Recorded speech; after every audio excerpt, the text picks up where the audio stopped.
سرخط مهمترین خبرهای روز. پوتین سبب لغو سفرش به تاجیکستان را شرح داد. درگذشت رئیس ناحیه ماسچو و باخت استقلال از تیم پرسپولیس ایران.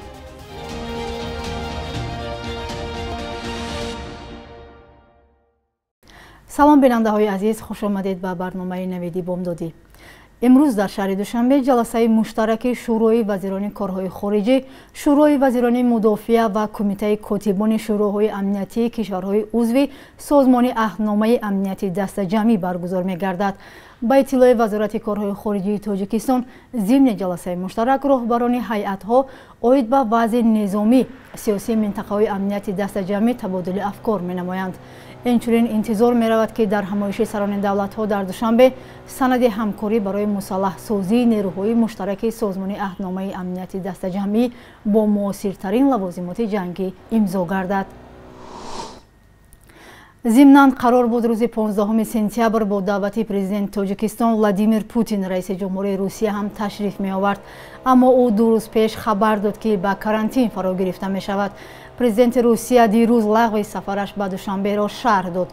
او ضمن یک جلسه آنلاینی با اعضای حکومت گفته است که سفر به تاجیکستان را لغو کرد چون روزی دراز با نفری کار کرد که گرفتاری کرونا ویروس بوده است. دمیتری پیسکوف سخنگوی رئیس جمهوری روسیه گفت که ولادیمیر پوتین نمیخواهد سلامتی شریکان خود اشتراکداران همایش‌های دوشنبه را زیر خطر گذارد.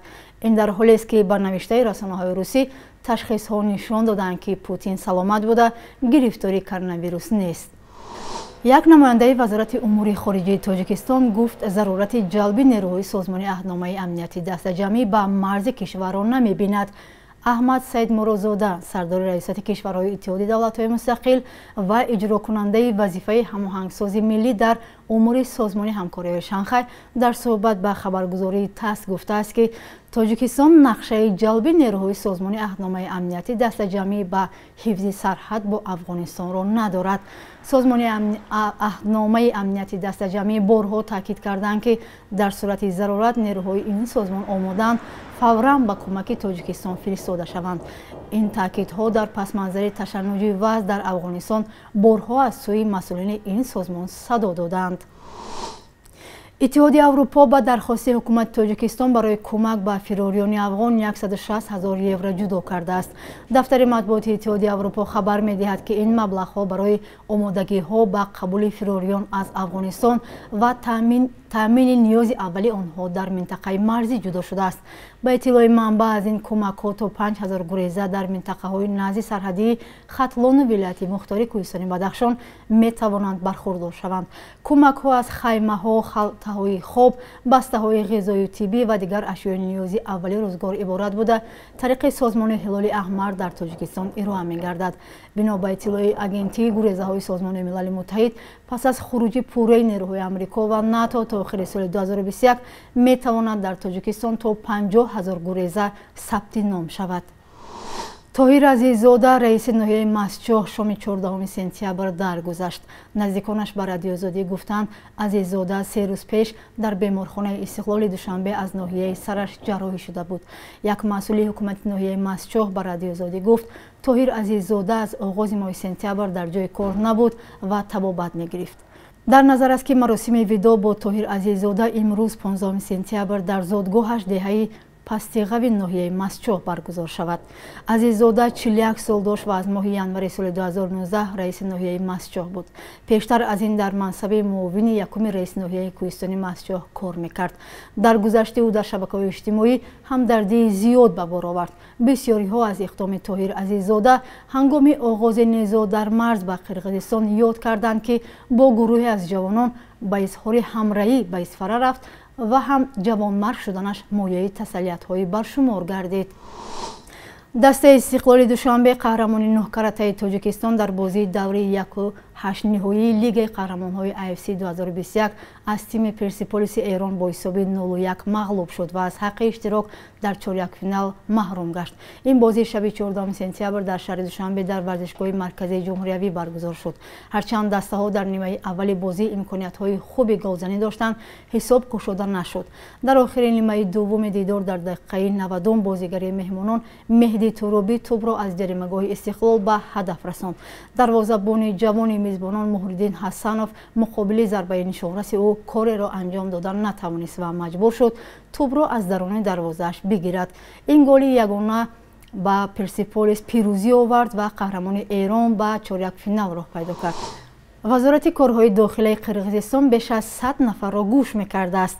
در میان آنها فعالان حامیان حقوق و سیاستمداران هم هستند. این نفران عملکرد مقامات حفظی حقوق را غیر قانونی می‌دانند و استعفای وزیر کارهای داخلی را طلب دارند. حقوقشناس تاتو اوبوبو ارگشبایو تخمین میزد که کسی میتواند تلفن‌های موبیلی را گوش کند. از این رو وقت اسم خود را در میان 100 نفر دید چندان حیران نشد. میگوید تنها از وجهی که مفتش برای دریافت اجازه گوش کردن تلفنی همراه او پیشکش کرده است در عجب ماند. تفتیشات در دایره پرونده حادثه های ماه اکتبر سال 2020 هجوم و غصب بینای پارلمان به ارگشبایو توجه کرده است، یعنی حادثه هایی که او کاملا به آن ربطی نداشت. من در گرد همایی های ماه اکتبر ضمن تبادلات دولتی شرکت نداشتم. بنابراین که من آن زمان قرارداد کاری داشتم در یگان گرد همایی نبودم. در عموم من چیزی پنهان کردن ندارم، اما نمیخواهم کسی از زندگی شخصی من مناسبت با والدان پیوندان آگاه شود. در برابر تاتو اوبوبو ارگشبایو تلفن‌های صدها فعالان، سیاستمداران مخالف و حتی وکیلان پارلمان هم گوش کرده شده است. درباره گوش شدن گفتگوهای تلفنی آنها از سیاستمدار کلارا سارانقولووا آگاه شدند. نسخه حکم دادگاه را در این باره او در شبکه‌های اجتماعی نشر کرد.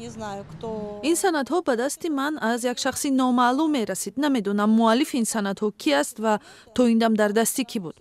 حالا که امکانیت به طور مخفی فرستادن معلومات زیاد است و من با تلگرام فرستادند.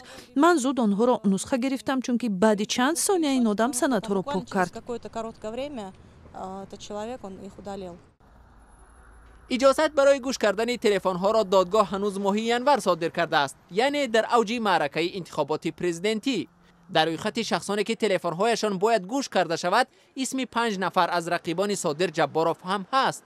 کلارا سارانقولووا یکی از آنهاست. در انتخابات نامزدی خود را پیشبری کرد و آشکارا جباروف را تنقید میکرد. در وزارت کارهای داخلی گوش کردن تلفن ها را تصدیق کردند. گفتند این کار همگی 1 ماه ادامه داشت. در دادگاه نیز این حکم را قانونی و اساسناک خواندند. دادگاه در رفت مرافعه به یگان خطای راه نداده است. دادرس تنها درخواست مقامات را جهتی گذرانیدن عملیات مخصوص تصدیق کرده است. دادرس در دایره وکالت‌های خود این درخواست را قانع نموده است. اما نفرانی که نامشان در این فهرست هست با این اظهارات راضی نیستند. به گفته آنها مفتش، دادستان و دادرس از حد وکالت‌های خود بیرون عمل کردند. بخش یک روز تاریخ را همکارم خیرومان بقازاده تقدیمتان میکند که مهمترین تحولات تاریخی در روز 15 سپتامبر را فرا میگیرد.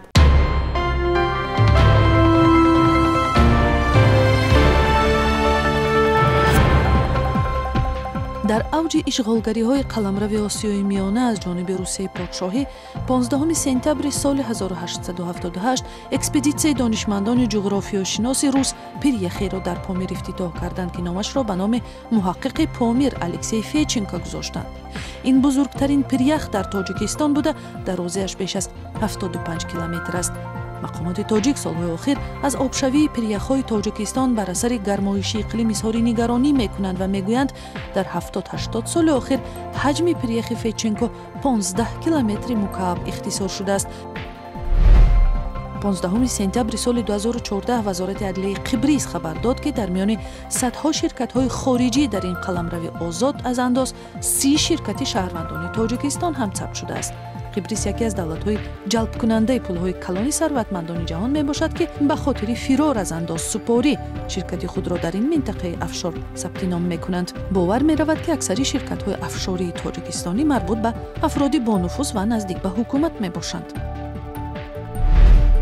15 سپتامبر سال 1959 زادروز فیلمساز تاجیک سفربک صالحov است که سال 2021 یکی از 10 قربانیان کرونا ویروس در تاجیکستان شد. مؤلف فیلم‌های حجتی زندگی و کارنامه چندین شخصیت برومند فرهنگ و دولت تاجیکستان را زنده کرده است که آخرینش نیسار نام داشت. بانک ملی تاجیکستان ارزش سامانی را نسبت به اسعار خارجی چنین تعیین کرده است.